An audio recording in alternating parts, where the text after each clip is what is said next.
Good afternoon. I'm Mary Filardo, and about 25 years ago,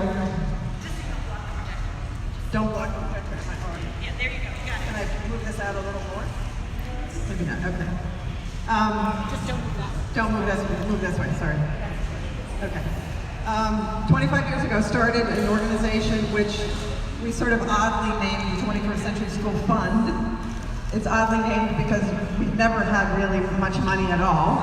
But I like to tell people, we're a fund of ideas, which we have been, and a passion and commitment to, let's see if I can get this to go to the next one. Did it move? Right? No? Then how do if I just maybe click this? Just do arrow? Okay, yeah. Anyway, so it was started an organization about 25 years ago as a parent of public school kids in the District of Columbia, where essentially we thought, oh gee, what an idea. Kids should not be going to school buildings that were hazardous to their health, that were overcrowded, that were nasty and ugly, that were too noisy, that were, imagine that. And so we started this organization with the mission to build the public will, because what we knew is that the public wasn't going to demand better places for kids, particularly poor, and this was mostly language, non-English speakers, that we weren't going to get them. So you have to build the public will. But the other thing that we learned, and this is kind of the sad part that message I'm bringing today because of my national work, the government also has to have the capacity to deliver it. And one of the things that we have learned is that, oh my gosh, they do not know what they are doing with public infrastructure. Schools, roads, bridges, you name it. And that we have really in this country a structural problem with how we finance, how we take care of, how we educate people to do this work. So that's what we did. We started this organization. So this is again why. So this is the science classroom of two of my oldest children. It was in the meter room of the basement of a school. And this was, as you can tell by my son is not in that picture. That's his best friend holding the paper in front of him. But as my son at that point had green hair, and he was a wild one. But anyway, so my kids were in schools that were in really horrendous conditions. We loved the schools, we loved the people that were there, we loved the kids, but they were just a wreck. And this picture is sadly a recent picture from Philadelphia Public Schools. So I want you to know, I tell the Philadelphia people, you guys are worse than Chicago.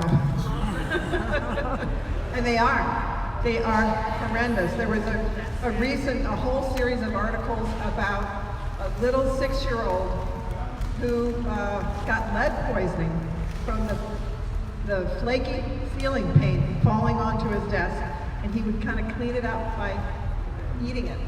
Turns out, I didn't realize lead is sweet. Anyway, so it was falling out. He had really high lead levels.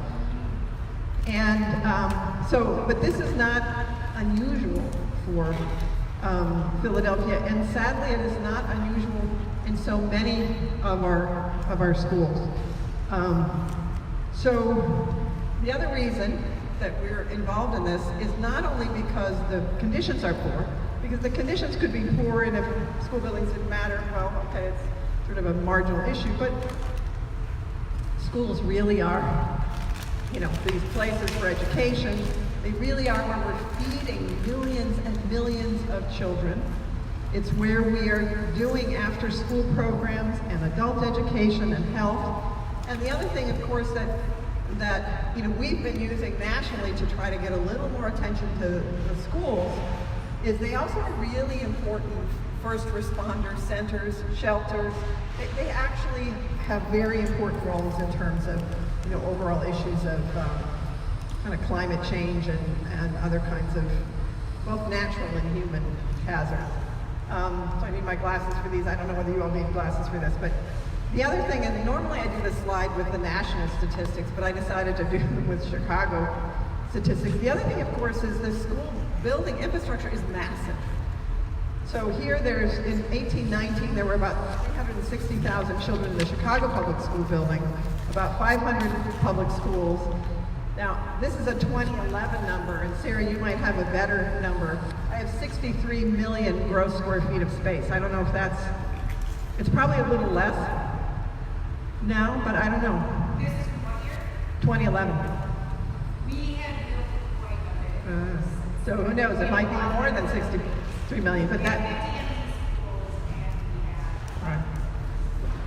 So but the current replacement value is about almost $22 billion. So if you think about, a real estate portfolio worth $22 billion, it's a lot of change. It's a workplace for at least 30,000 adults. And then in the construction side of it, for every 100 million, there's about 1,800 jobs. Now think about the $1 billion number. So you're looking at lots of jobs. So it is an economic driver in communities. It is education, it's health, etc. Now the other thing, this other slide takes a minute. Let me see what it looks like behind me. This is the next slide, sorry. So the other sort of reason that we've dedicated decades to this issue is the funding for school facilities is entirely inadequate. And that is nationally, and it is a structural financing problem that we have. So nationally, the standards for spending, and this is for maintenance and operation and capital, is about we should be spending about $145 billion a year. For a 20-year period, we were spending in 2014 dollars about $100 billion a year, right? But look at Chicago. So for FY17, I updated this for Chicago a little bit.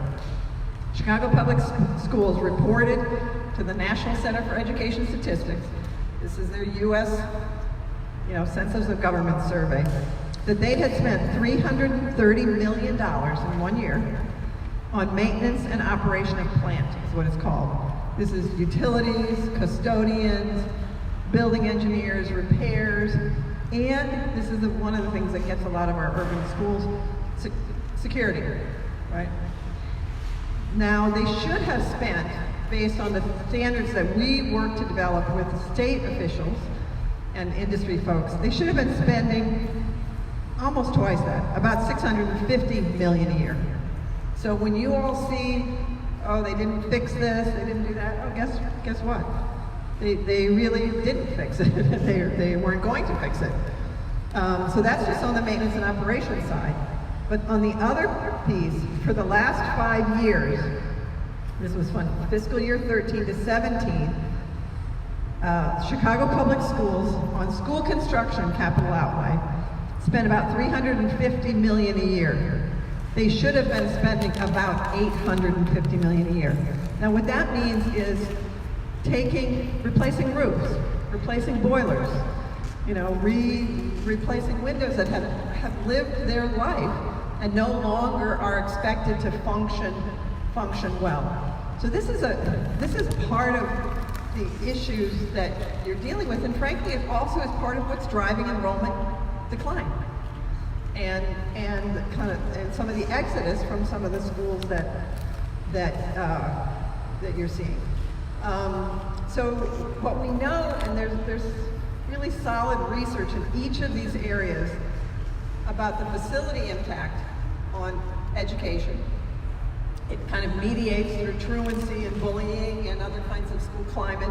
Teachers don't like to surprise. They don't like to work in school buildings that are too hot, that are too cold, that are falling down. So it affects a lot of effects on education. It affects health. So you're talking about kids with asthma, with allergies, same with teachers, as well as, again, sort of behavioral health.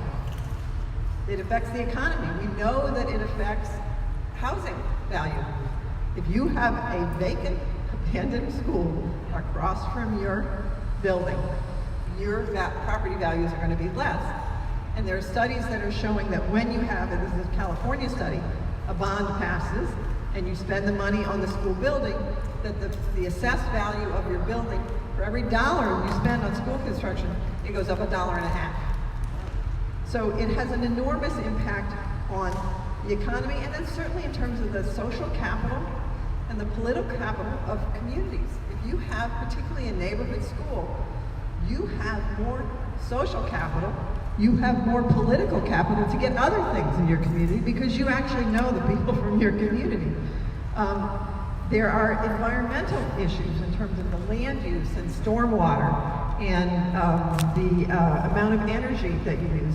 And then of course in terms of resiliency, you've got schools that are, like in Florida, that have the windows for Cat 5 hurricanes. They stay open. They can serve their communities as shelters in different kinds of ways.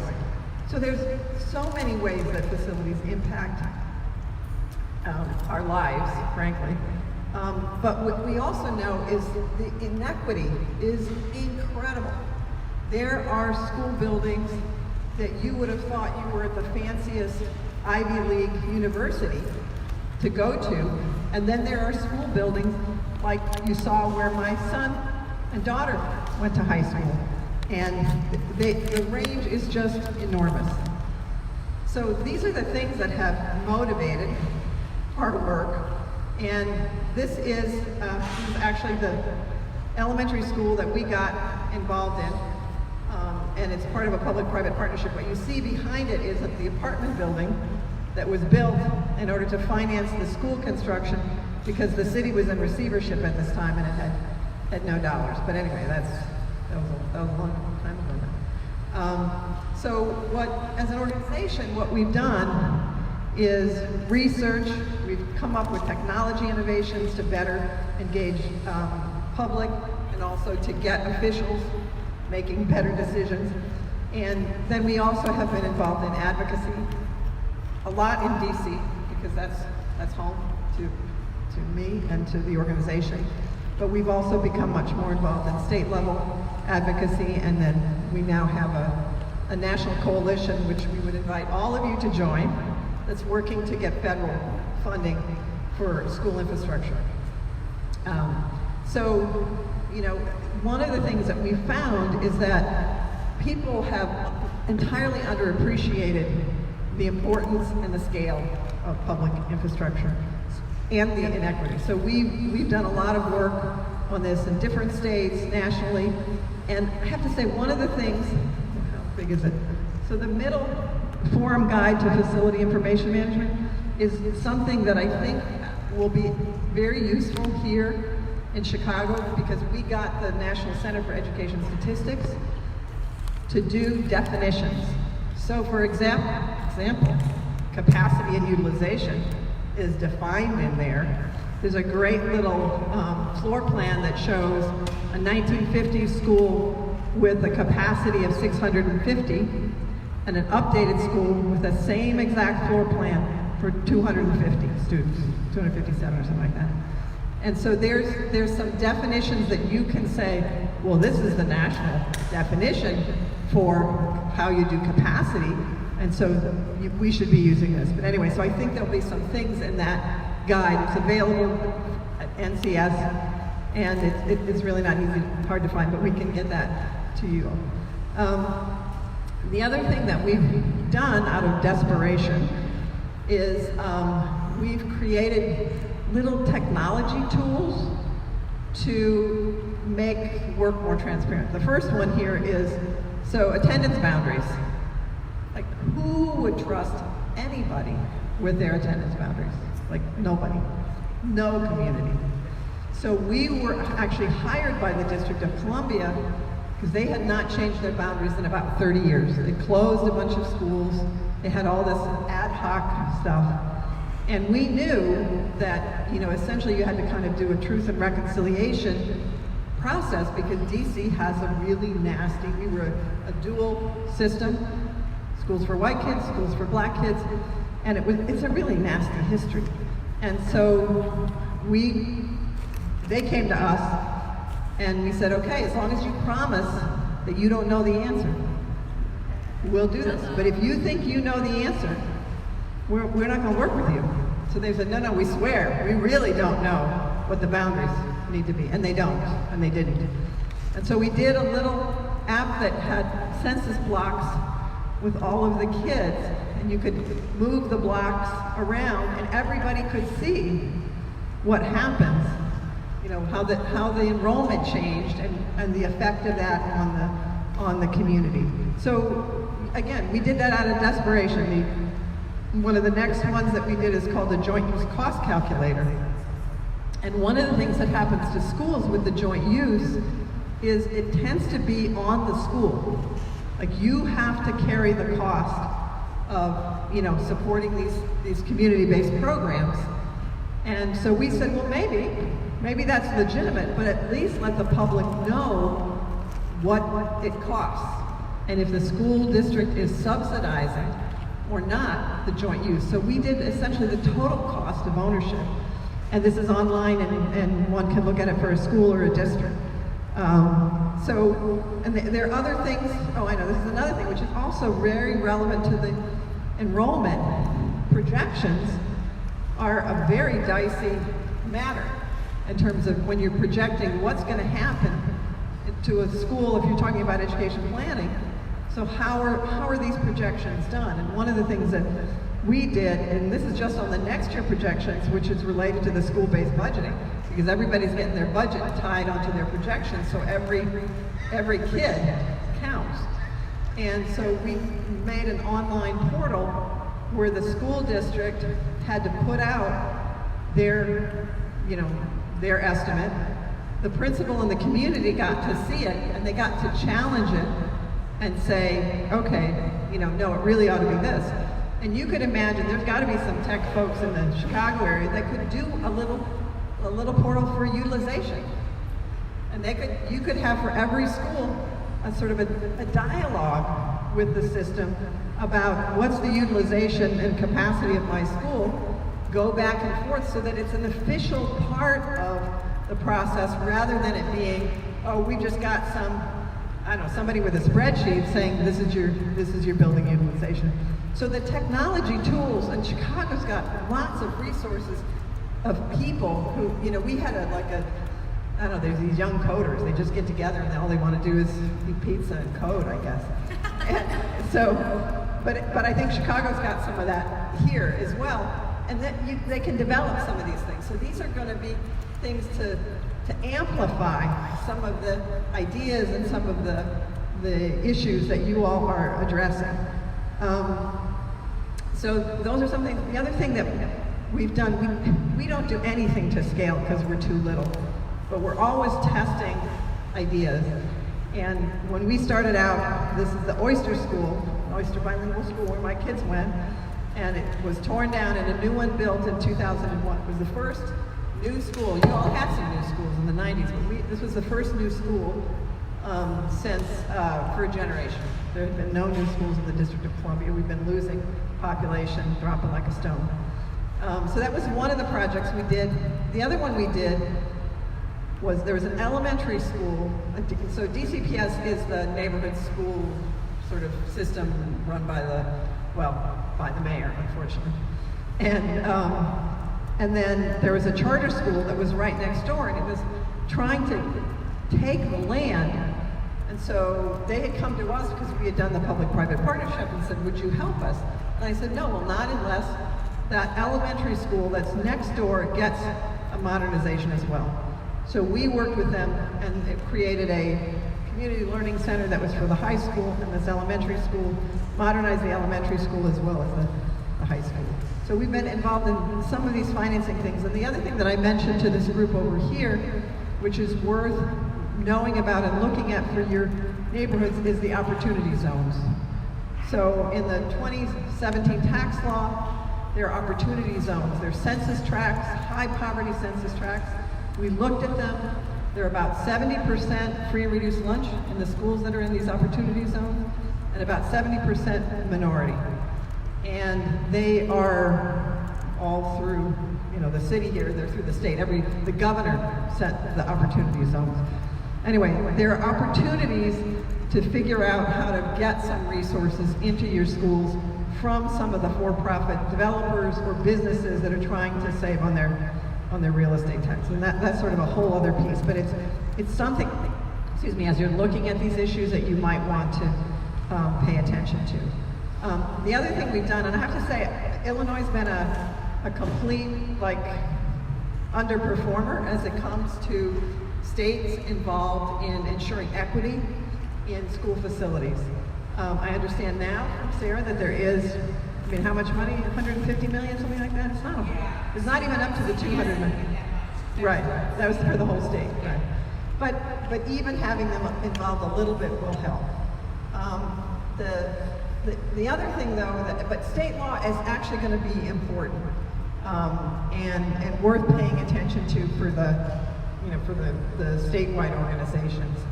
But this is another piece that we have, we're in Washington DC, but I am a local person and I do not love working on the federal stuff.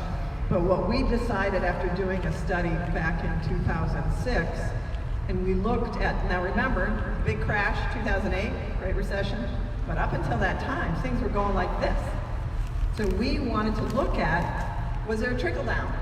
If this country was making money and things were good, was it trickling down to communities in low-income neighborhoods? And what we found was, oh my gosh, the wealthy neighborhoods were spending 3 times as much on capital projects as the poor neighborhoods. And what the projects were that were happening in poor neighborhoods was roof replacement, boiler replacement. In the wealthy neighborhoods, it was art center, STEM, new stadium. They were completely different.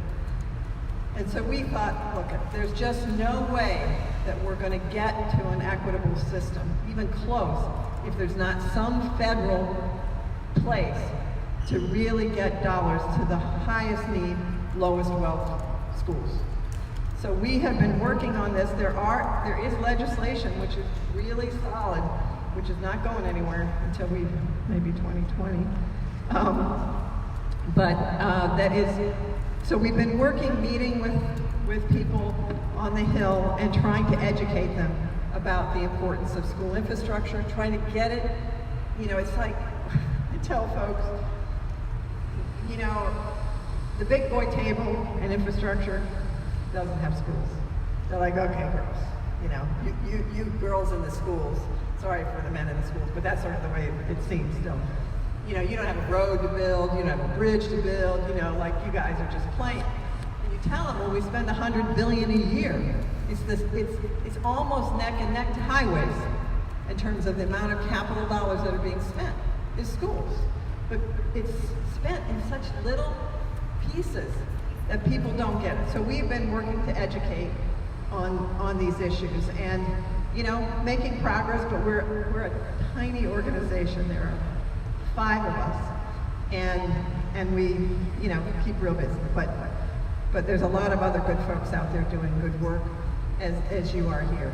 So, but what I really wanted to have a chance to talk with folks about is the incredible importance of civic power in making any kind of real change in the conditions in the schools. And this is a picture of the community that we organized. This is Oyster Bilingual School Community. And this was at the groundbreaking for that school that my kids went to. Now you gotta understand, my kids went all through DC public schools. Every school building they went to was crap. But I have 3 grandchildren now in the city, and they will all be going to fully modernized schools. So it did take, this is why the publication that I brought here, and I think we should hand it out, but it's called For Generations to Come. And one of the things to absolutely know about working on infrastructure is you are giving it forward. That it can't just be about, oh, it's about me, I'm making this, choice. It is for the generations to come. And it was one of those things when the school that we tore down to build the new school was a 1926 building. And I thought, oh wow, there was a neighborhood, there was a community that planned and built this school in the 1920s. And we had essentially consumed it, right, as a community. It was 2000, 1999 when they started to tear it down and rebuild, and I thought, like, how is that right for my generation to just use it up and not give it forward? So part of what was fantastic, this community in Washington, D.C., the Latino community is mostly Salvadoran. They were refugees from war-torn horror. But that community got it. And they were like, yeah, this is not for us. This is for somebody else. And they organized, they came downtown. It was really an amazing community. But in part, that working together built that social capital for that community, and it really has carried it, well into its future. So, just talk for a second. The community is the client.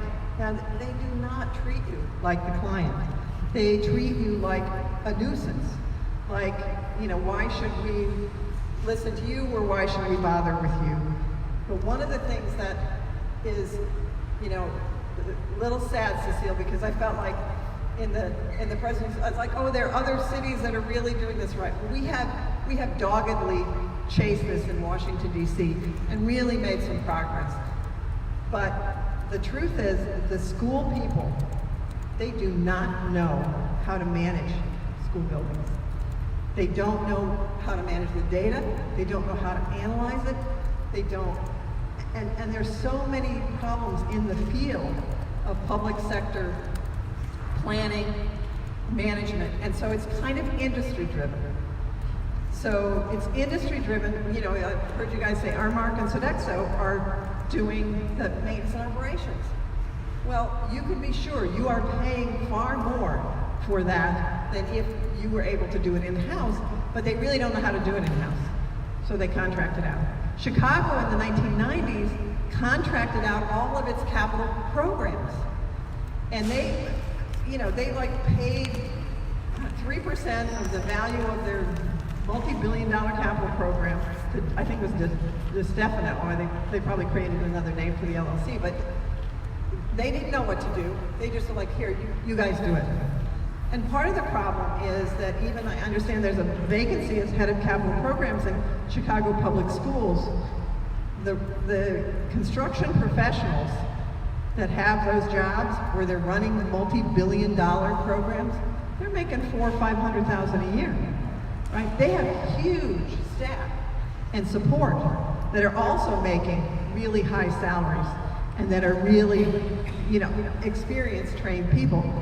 Chicago Public Schools, Philadelphia Public Schools, DC Public Schools, they get people in there who really don't know anything. In the 1990s, a former principal, this is in Los Angeles Unified, LA Unified, the second largest district in the United States. They hired a former principal to be head of their capital program. He did the Belmont Learning Center, which cost the district over $600 million for one high school. Now, he didn't know. He didn't know what he was doing. He was listening to the community. It was very crowded. They thought they needed a new school. They did. Turns out he put it on a fault line. There were methane gas inside. He didn't know what he was doing. So the sad thing is that actually you all have to guide this process. So this is kind of a framework, and we're going to go into the top part of it. And you all have already talked about assessment and, my glasses now, visioning, part of what you were doing at the tables. And then there's a planning that obviously has to be done. Then the development, which we're going to talk about all this in more detail. Development is, basically finding the capacity, the money, the permits, the procurement to do things. And then implementation is really the design and construction, or it's the execution of these agreements, whether it's real estate or whatever. And The thing that's interesting to me is that these three areas of assessment, visioning, and planning, they're very low cost, and they really are things that you all can bring to the district. And they are powerful. They are very powerful, because the people in this system, they are just reacting to one emergency after another. They do not even have the time or the capacity to do assessment, visioning, or planning. And to the extent that from a citywide perspective, you're bringing that to them, and to a site-specific perspective, you're bringing that to them, you are bringing a lot. So again, part of what I'd like for folks to leave with is knowing that you have to have an assessment, a vision, a plan, and then to some extent, some ideas for development, but you don't actually have to solve all the development thing. If you've got the public will, you say you have to do, this plan around this vision because of this assessment, and then really stay on them. So and one of the other things, and Mac and I were talking about this, you have to write stuff down. It has to be in a coherent piece that can carry outside of you. If the administration has to just get it from a community meeting, it's going to go in and out. It has to be something that they have to say, okay, I vote on this, I agree to this, I've signed off on something. So this stuff has to be, it doesn't have to be long, but on the assessment side, you have to frame for them the problem you want solved. And it isn't going to be just a building. If it's at Austin, it can be, the reputation of the school in the community. It can be the cost of operating a school that's so large and doesn't have enough use. So you really have to lay out the problems, and then what you think are the cause of those problems, and then you gotta have a vision for it. And I think that the vision, again, and this is where I think in three of these slides, you gotta talk to each other, you gotta talk to each other, you gotta talk to each other, because it's very important what listening to each other, because the perspective from the people that are neighbors to the school versus the people that work in the school versus the kids that go to the school, these are all really different. So again, having a vision, and I think that Cecile laid out, there's some broad issues around program, around use, that will help guide you already on the vision. Next, of course, so with a plan, you're going to say, all right, this is the problem, this is where I want to go, how am I going to get from how am I going to close this gap? What are the steps that are needed to close the gap? And it's going to be multi-year, and on some of these things it's going to be, I've got to do something right away about these conditions, and so I have to have an immediate issue fixed, but don't forget the long term. And it might be that the long term's not going to affect, your kids, but it will affect your community. And so this, in red, this is the thing, so in DC, and I don't know whether it's a Chicago thing, in DC they talk about the plan. So in the African American community, the plan was always whatever white people were going to do to you. And I kept hearing about that, and then finally it was like, wait a minute, yeah, if you don't have a plan, it's going to be somebody else's plan. Because in a way, somebody already is doing an assessment on your schools. And they're saying, they're bad, but it really doesn't matter, right? Or, we're just going to close it. So they are making an assessment. They have a vision. The vision is, well, it doesn't really matter, we'll turn them over to charters, we'll do whatever. And they have a plan. But it isn't your plan. And so the importance of actually doing your own assessment and vision and planning is really critical, because I used to think they didn't have a plan. And I thought, oh yeah, they do. It's just not at all the plan that I would want to see in my community. So none of this is entirely by accident. it is somebody else's plan at work. So having a plan is going to be really important.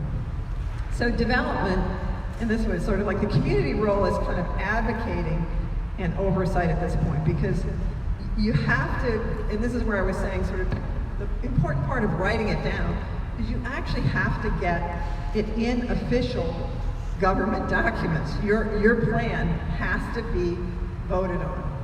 And so one of the things we did in the District of Columbia is we got a law passed that they had to do planning every 3 years, and they've been doing it. But, you know, Cecile, this is what I'm saying, like, you know, success and not success, right? So they just did another 2018 facility master plan. We haven't had an education plan for it to relate to. The charter schools refuse to do any planning with the city around this. So they did AECOM, big company, did the plan, and they said, well, it's really a foundational study. It was lots of data. They submitted it to the city council. The city council said, yeah, we're not accepting it. It's not a plan. Okay, so fine, we have a not plan, and now we don't have a plan. They're still making decisions in the capital budget. They're still, you know, doing stuff, but we don't have a plan. So it's messy. But on the development side, what you'll do, however, is get elements of your vision and your plan into capital budgets, into policy, and you will be advocating and then doing oversight on this on an individual basis and on a citywide basis. So, and the implementation, and this is where, like I always tell folks, if the architect's in the room, you're too late. You missed all this, because I think of the implementation as the design and construction. And you know what happens is often when the architect comes in, they'll say, oh, now we're going to have a meeting and we're going to talk with you about what we're going to do. But you have missed really the opportunity to impact so much. So this process, again, I'd like you to think assessment, visioning, plan, development, implementation. But then within each of these areas, you have to think, what's the education assessment? What's the facility assessment? What's the community legal and zoning? You have to kind of go through each of these areas. What's the finance assessment? And then management, like who's going to manage this? Who's going to do this? And then essentially the quality control. So you're working through each of these content areas in each, you know, that's what I'm saying. I think I said to somebody, it really is kind of rocket science, except that in many ways, the people in the community, if I sat down with probably any one of you, I could fill out most of this just by asking questions and writing down. You know so much about your schools and your community and the issues that are there, that the holes that might be there on finance or management, those are technical things that somebody could work out. So in each of these areas, so here, you know, it's like, well, what are the the goals and the curriculum? What's the school do? What's the program, right? You're going to want to know, you know, what in terms of your education assessment, you know, what about the class size? What are the initiatives? What's happening? And again, it might be 2 pages, right? In terms of what you're writing about your school. And then the building itself. And one of the things that's really important is that it isn't just the building, it's also the grounds, right? And this is a really important thing that we miss for the kids so much, is how important the outside is. And it came home to me, particularly when we were doing the work for Oyster Elementary, and I had a group of, I don't know, 4th or 5th graders, and I said, okay, let's draw, you know, your school, how you wanted it, and they put the school, this tiny little dot in the middle of the school site, and they had all of this outside playground and everything, and I thought, oh, I get it. It's prison, and really you just want to get out. But we know that that's the importance of grounds and education and health And frankly, being a good neighbor within a community is really important. So then, you know, so you've got the description of the education, the vision, and the plan around education. You have it around your facility. You know, what are the, you know, the latest, greatest that the industry likes now is net zero. They're kind of into net zero. And, you know, maybe that's an objective for the building. Maybe it's more community use. Maybe it's kind of stabilizing it. You know, it's already in good enough condition, but it needs some design changes and access changes. You're going to want to look at what it costs to operate and maintain. And just sort of, again, it's like a one-pager on, oh, here's the building. This is what I can tell you about the building. And then, you can tell I don't do the fly-ins right. And of course the other thing is these schools are not an island. They are part of a larger community. And this work is, you know, understanding what is happening in the community, not just now, 5-year, 10-year community development. What are the patterns of enrollment? These are mobility, cohort, survival, and capture rates. These are technical things, but they help you understand kind of what's been happening with enrollment. Like, do kids start out in the early grades and they actually like it there, but then maybe they start worrying about what's happening in the upper grades, and then they start to go to all other kinds of places. Where are they going? So you want to understand this so that when you come up with your vision and your plan, you're figuring out how to capture some of these kids back.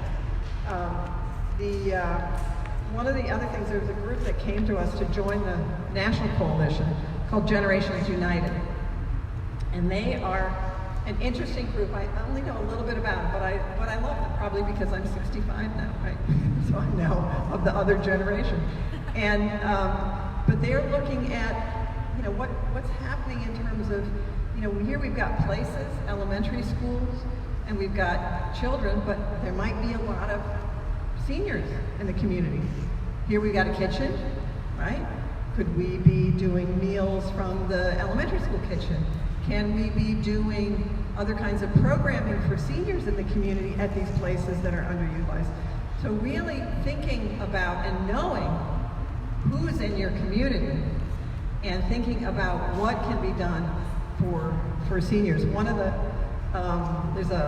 in an opportunity zone in rural Virginia, they're looking at senior housing associated with the school in order to figure out how to raise some money and save some taxes, but also then put money back in the school.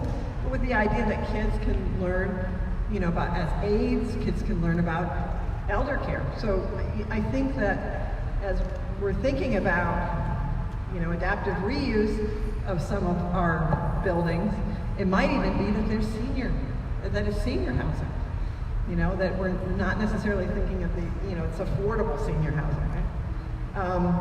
So understanding the demographics and the age level projections from your sort of community areas, census blocks and larger, more like neighborhood clusters, is going to be important. The patterns of enrollment, and then, you know, student assignment is a really challenging thing. But one of the things that I think can happen is if a community is said, okay, you know, we got a problem, and if the data and the information is out there for them, and they know that they have to be a part of solving this problem, you know, I think, you know, I mean, you can get crazy, there's no question, but that you'll get a better outcome. But if everybody is just trying to do it themselves, it's going to be a mess. It's really going to be a mess. You know, obviously looking at other kind of development, whether it's, you know, health, housing, commercial. I mean, universities in cities, I mean, Chicago, same in DC, I mean, they are big business in our cities, and figuring out how to take advantage of their undying land and building needs. The other thing is, so one of the things that has been a real problem in Washington, D.C. now we are almost 50% charters.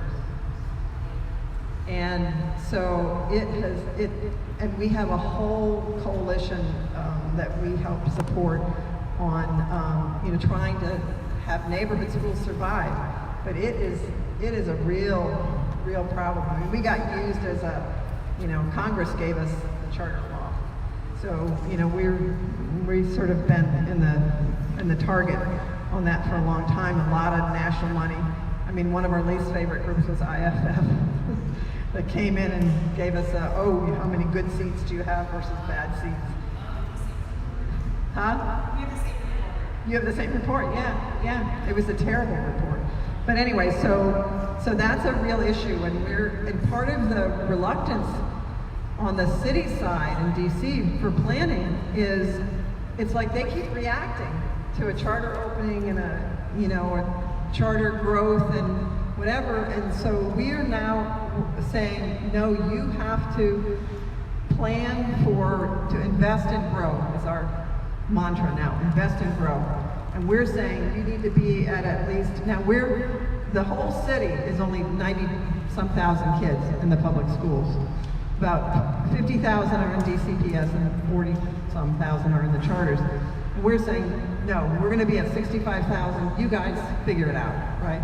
We're going to have 65,000 kids, because we've got 65,000 capacity for at least 65,000 in entirely modern school buildings. So this is where we got, one of the main lessons for us was we were organized to get the buildings. And we thought the school people would get together to fix it, use it for education improvement. No. Michelle Reed said, all you need is a good teacher. I don't care about the building. So meanwhile, though, we had the community organized. We had a capital budget of $250 million a year for 15 years. We had over $4 billion. We have here's the finance. We had, they dedicated the commercial transfer tax to school construction. So you can imagine in a boom time, all of that commercial development was going to pay for schools. So we had this revenue stream, we had all of this work going on, and of course the industry loved it. But again, it was one of those things like once the community had advocated for it and we got the money, then they were like, okay, see ya, we got it. And so we keep fighting those issues around, not the finance, the money's there. We fight it around the management and all of these issues are quality control. I'm gonna just jump. But what we've done with policy change, communities organized, is there are now 91 neighborhoods in the District of Columbia with fully modernized or renovated schools. I mean, it's incredible. Every one of our comprehensive high schools is fully modernized. We're talking the most state-of-the-art. And yet, again, the school people they weren't even ready. They opened a brand new STEM school. All the kids flood to it for the first year. They never put any program in place. The parents were like, well, we're out of here. They left it. So now it's a school for about 1,500 kids, and there's 450 kids in it. Beautiful, beautiful facility. Another brand new Blue, and these are in our poorest communities. Blue is the most incredible high school buildings, swimming pool, greenhouses, science labs, you name it. But they did not do the programming in name, right?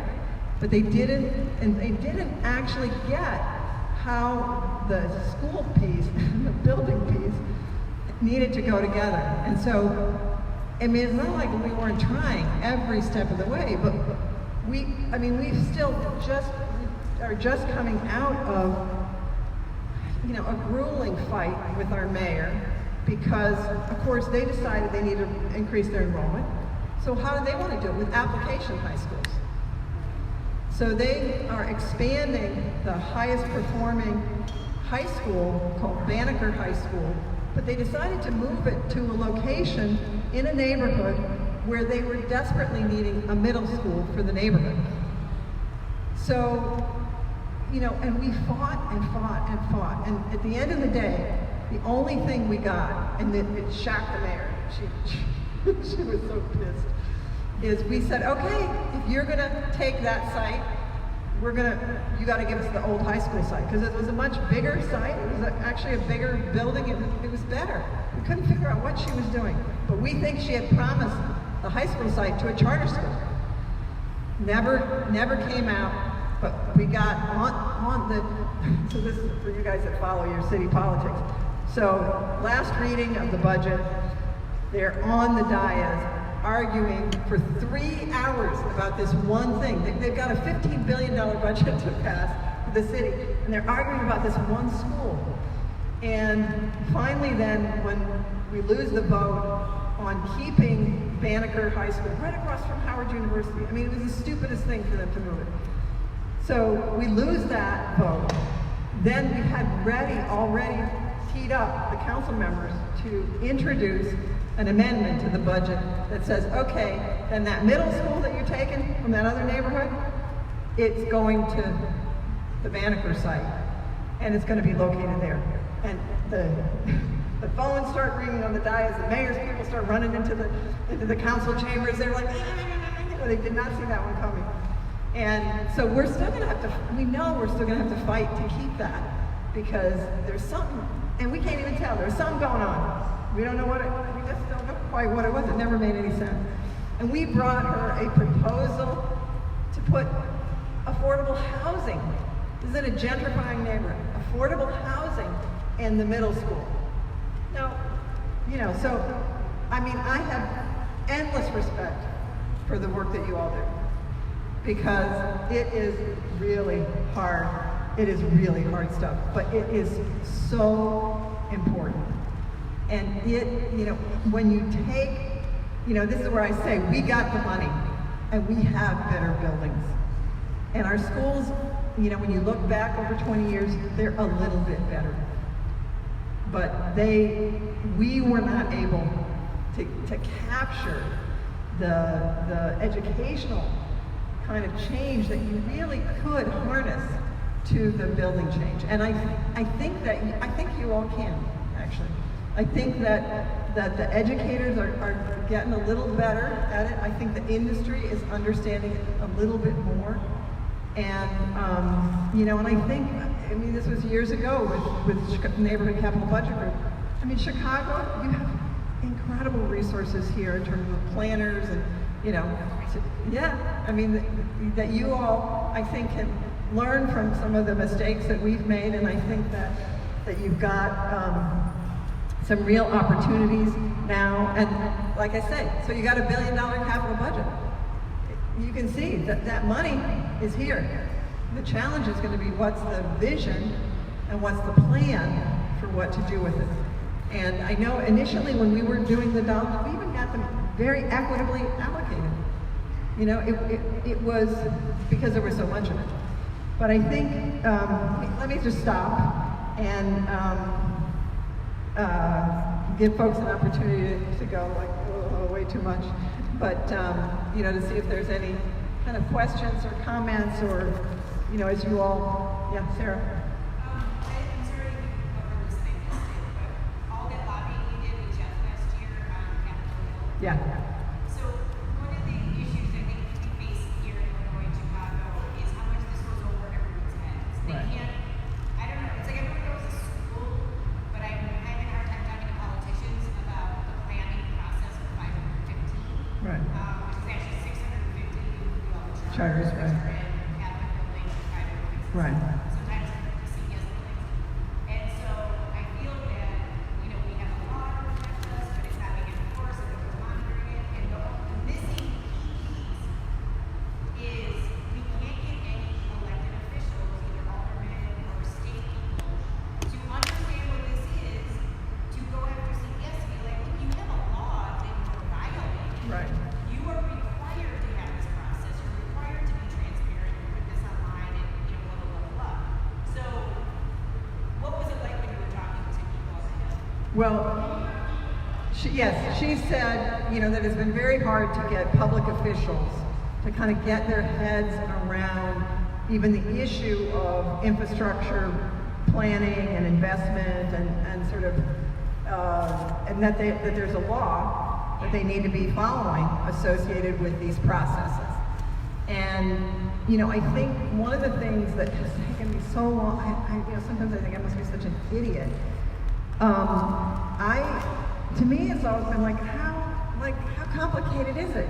Of course you have to plan to get something done, right? It doesn't just happen.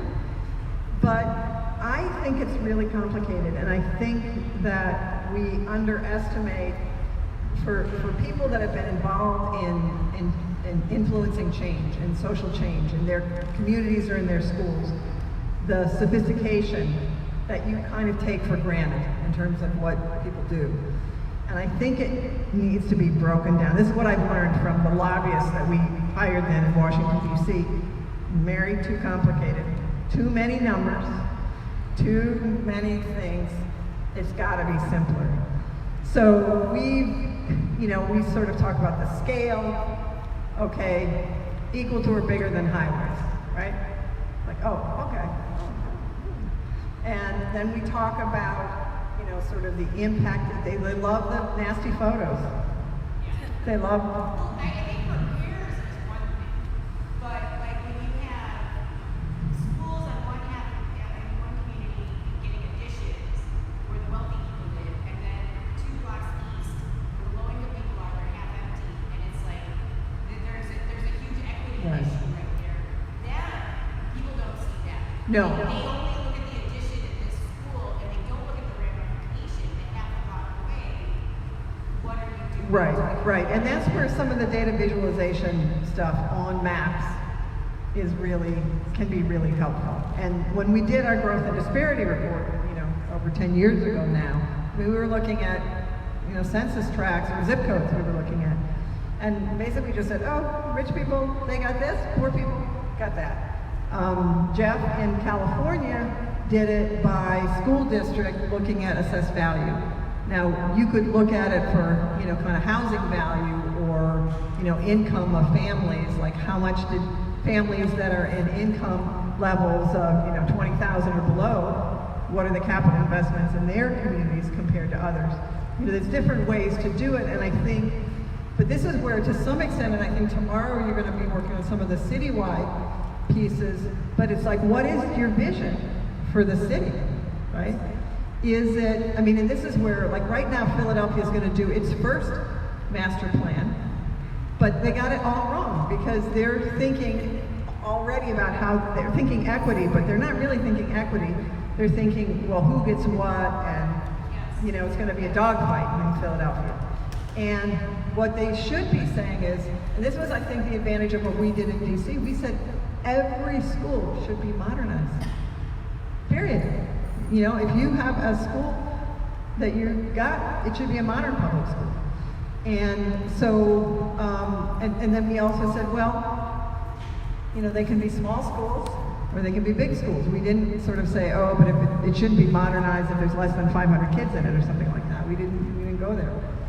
But so the broader vision is really important because, so that's why you can have an individual school vision, but your broad vision for the city is, and this is why a system of neighborhood schools, is it walkable elementary schools, and are you providing transportation? One of the things that we're looking at now in DC, we think our middle schoolers, they need to be bused from their elementary catchment area to their middle schools, because this is when they start all flying all over the place. Now you have mostly the K-8s, but what we're seeing is that parents, it's not safe, and so they are just going to go to the nearest school, and the charters have been opening up all these middle schools.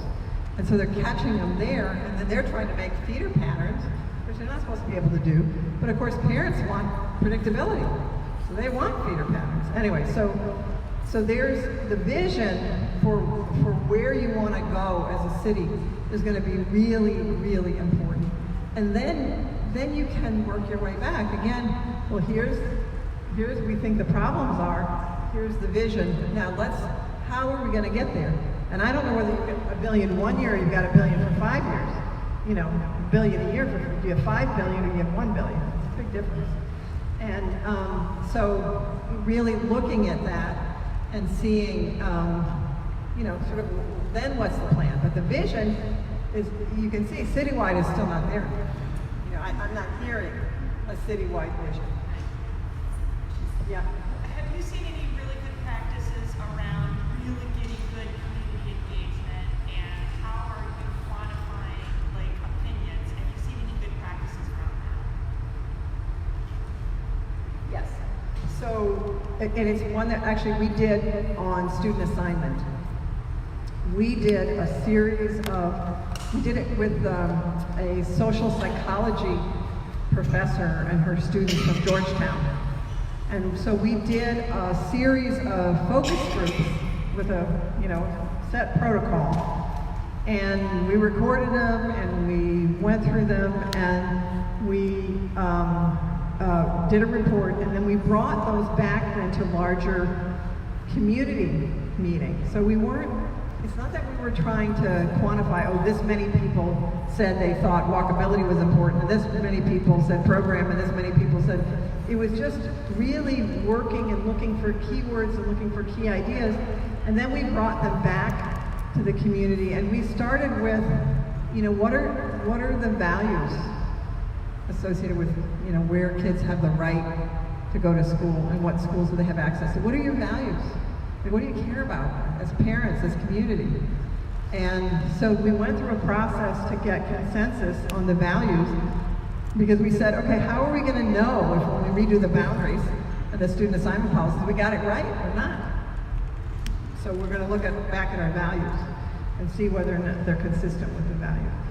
And then we did a series of scenarios. And so one of the things that, you know, you put out there the wild and crazy scenarios, and one of them was every high school has to be applied to. No right to go anywhere. Well, so we said, okay, maybe that's one idea. Maybe there are clusters of elementary schools you could go to. You don't have a neighborhood that's just your catchment area. And we put all these things out and took them all around the city. And, you know, and of course the officials had to be right there. So they were listening to this. And one of the things that was really interesting about the process, and one of the things that we found is ours, like, I don't know whether it happened in Chicago, but in DC, our central administration used to be all African American, and it's mostly all white now. They put a African American head, except when Michelle Lee was there, but they've got all these young white people, and so they basically didn't see why anybody went to DC public schools. Like, they couldn't get it. So then they had to come out and they had to like take the notes and sit in these meetings, and they were like, oh, the community, they actually really want to go to their neighborhood schools. They wish they were at their neighborhood schools. They like their neighborhood schools. That's what they want to do. And they came back into the central office with a completely different idea of what community wanted. You know, because they weren't on the spot, they were just taking notes. But it was, even Kaya Henderson at the time, who was chancellor, she had no idea that people loved their neighborhood schools. It was pretty sad, but it was the truth. And so now they're like, they've shifted a little bit, but it was a long, I mean, it was 9 months. It was not so long in the scheme of things. But I think that, you know, again, that's why talking to each other, but it's got to be not just, you know, people like us listening to each other. There have to be other people in the room. And the deputy mayor for education was in the room, and she heard this. And so when the recommendations from this, it was a task force, and then through this process went to the mayor said, okay, that's what we're going to do. So the boundaries and the student assignment policies and everything was what was adopted. But what it took was for the school district to not know, to be willing not to just handle the community. Yeah.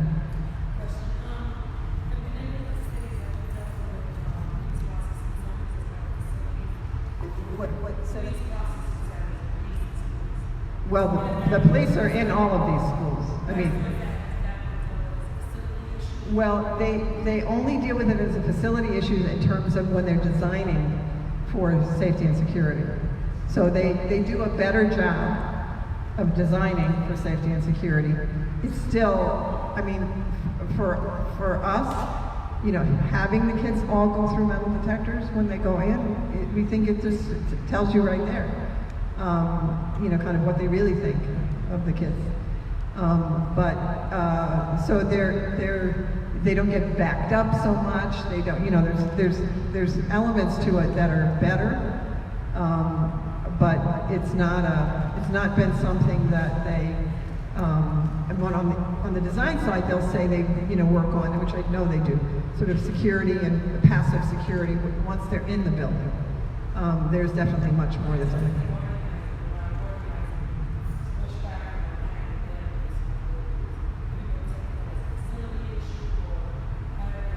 Yeah, no, that's really out of our sort of on the restorative justice side, and that relationship of police and you know, SROs and others in there, but they have not, you know, they're just still afraid of the kids. So, but no, it's generally not, other than, as I say, designing for, you know, the metal detectors and the, you know, panic buttons so you can get out, but you can't get in a building, you know, there are alarms on all those doors and everything like that. Yeah, but no, not so much. Any other questions, comments? Yeah, Joy.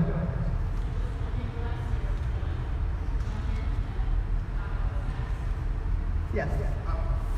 Thank you very much.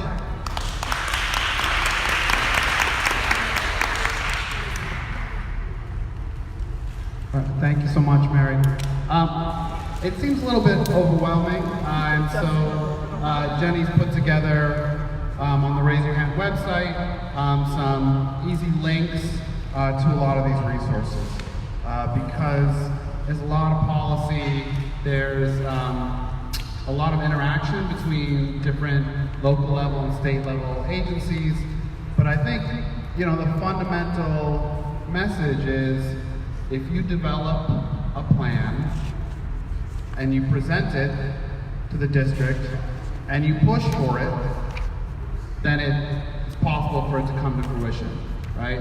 If you don't make a plan, they will make a plan for you.